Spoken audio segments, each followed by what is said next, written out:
అధికారి ఒక్కరే 3 మున్సిపాలిటీలకు ఇన్ఛార్జి. ఇలా ఉంటే ఆ సంబంధిత అధికారి సమర్థవంతంగా విధులు నిర్వర్తిస్తారా? ప్రజా సమస్యలను ఎప్పటికప్పుడు పరిష్కరిస్తారా? అలా అయితే ప్రజా సమస్యలు ఎప్పటికప్పుడు సాల్వ్ కానే కావు.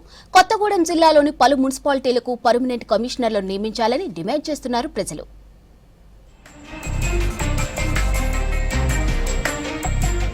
భద్రాద్రి కొత్తగూడెం జిల్లాలో ఏ గ్రేడ్ మున్సిపాలిటీగా ఉన్న కొత్తగూడానికి ఇటీవలే అప్గ్రేడ్ అయిన అశ్వారావుపేట మున్సిపాలిటీకి పర్మనెంట్ కమిషనర్లు లేరు. పాల్వంచ మున్సిపల్ కమిషనర్ సుజాత ఈ 2 పట్టణాలకు ఇన్ఛార్జిగా బాధ్యతలు చూస్తున్నారు. దీంతో ఆమె ఎక్కడా పూర్తి సమయం కేటాయించలేకపోతున్నారు. అనేక పనులు పెండింగ్ లో పడడంతో ప్రజలు ఇబ్బందులు పడుతున్నారనే విమర్శలు వస్తున్నాయి. కొత్తగూడెం మున్సిపల్ కమిషనర్ గత నెలలో తన మాతృ సంస్థకు బదిలీ అయ్యారు. దీంతో పాల్వంచ కమిషనర్ కు ఇన్ఛార్జ్ బాధ్యతలు అప్పగించారు. గ్రామ పంచాయతీగా ఉన్న అశ్వరావుపేట ఇటీవలే మున్సిపాలిటీగా అప్గ్రేడ్ కాగా అక్కడ ఇన్ఛార్జిగా సుజాత వ్యవహరిస్తున్నారు.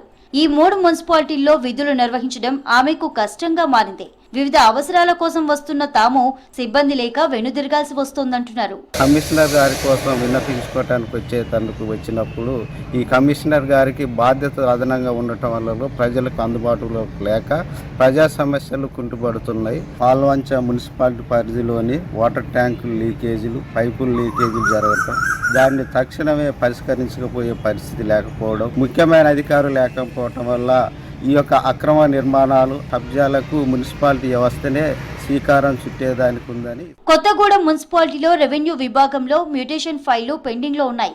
ఇల్లు కొనుగోలు చేసిన వారు తమ పేర్లపై మారకపోవడంతో ఇబ్బంది పడుతున్నారు. కొత్తగా ఇంటి నెంబర్ల కోసం దరఖాస్తు చేసుకున్న వారు నెలల తరబడి మున్సిపాలిటీ చుట్టూ తిరగాల్సి వస్తోంది. అధికారి ఇక్కడ పూర్తిగా లేకపోవడం వల్ల ఇక్కడ ఉన్నటువంటి ప్రజలందరూ కూడా ఇబ్బంది పడే పరిస్థితికి వచ్చింది. కింది స్థాయిలో ఉన్నటువంటి అధికారులు ఎవరు కూడా సక్రమంగా ఇక్కడ పనిచేయక పాలన అంతా కూడా అస్తవ్యస్తంగా తయారైంది.